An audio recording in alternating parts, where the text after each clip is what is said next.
उपचुनाव की तैयारियों को लेकर कांग्रेस का कार्यकर्ता सम्मेलन आयोजित। विधायक के बिगड़े बोल तो पूर्व मंत्री ने सिंधिया और शिवराज के दावों को बताया खोखला।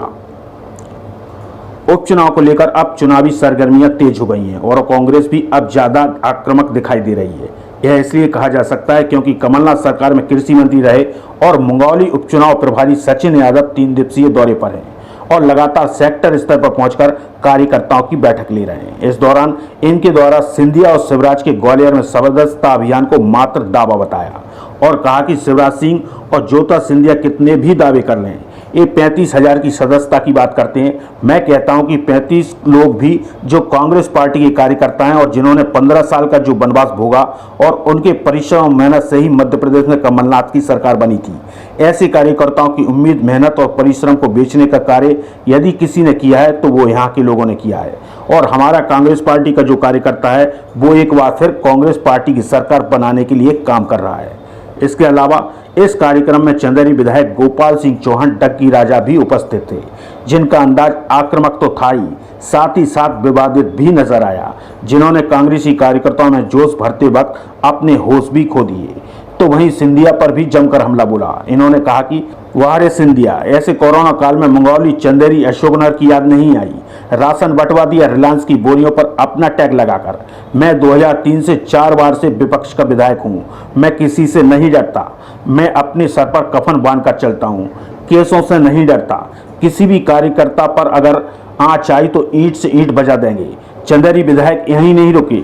इन्होंने आगे बोलते हुए कहा कि टीआई सुन रहा होगा, एसडीएम सुन रहा होगा, किसी भी कांग्रेस कार्यकर्ता पर उंगली उठी तो हाथ तोड़ देंगे। इस तरह कांग्रेसी विधायक के विवादित बयान के बाद तो यही कहा जा सकता है कि आने वाले दिनों में मंगौली में चुनावी घमासान अपने चरम पर होगा और सत्तारूढ़ दल भाजपा को पटकनी देने के लिए कांग्रेस नेता अब और ज्यादा आक्रामक नजर आएंगे। वहीं भाजपा विधायक इनके इस बयान को सत्ता जाने की झटपटाहट बता रहे हैं, साथ ही अशोकनगर जिले में अशांति भंग करने का प्रयास भी बता रहे हैं। अब देखना होगा कि आने वाले समय में बयानों में कितनी गर्माहट देखने को मिलती है।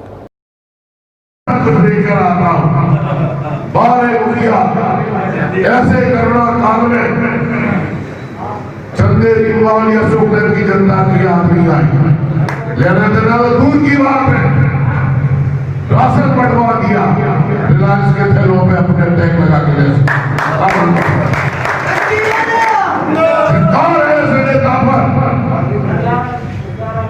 रही केस की बात। मुझ पर सब 1 दर्जन 300 साल लग चुकी है। आप जानते हो झूठी।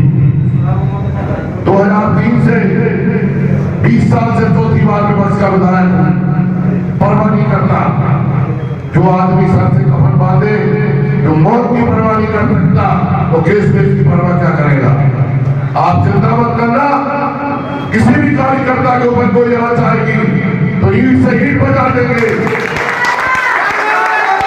यहां का टीआई सुन रहा होगा या एसडीएम सुन रहा होगा, अगर किसी ने भी एक भी कांग्रेस कार्यकर्ता के ऊपर कोई उंगली उठाई तो हाथ तोड़ देंगे उसका। भारतीय जनता पार्टी हमेशा शांति की पक्षधर रही है। कांग्रेस के लोग सत्ता जाने के बाद बौखला गए हैं, मानसिक दिवालिया घोषित हो गए हैं। सत्ता जाने के कारण ही जो है इस प्रकार के बयान दे रहे हैं। जब इनकी सरकार थी तो इन्होंने भारतीय जनता पार्टी के कार्यकर्ताओं के हाथ काटे थे, सिर काटे थे, परेशान किया था।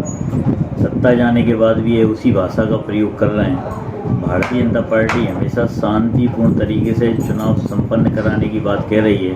तो यह जानबूझ के जो उकसाने वाले बयान दे रहे हैं और यह डग्गी राजा पे मैं आरोप लगाना चाहता हूं कि अशोकनगर जिला जो है शांतिपूर्ण तरीके से जीवन यापन करने वाला जिला है। यह अशोकनगर जिले में अशांति भंग करने के लिए इस प्रकार के बयान दे रहे हैं, जिससे कि भारतीय जनता पार्टी की सरकार बदनाम हो, कोई घटना घटित हो जाए। तो देखिए, शिवराज सिंह जी और ज्योतिराय सिंधिया कितने भी बड़े बड़े दावे करते हैं, तो 35,000 की बात करते हैं। मैं समझता हूँ 35 लोग भी जो है आज जो कांग्रेस पार्टी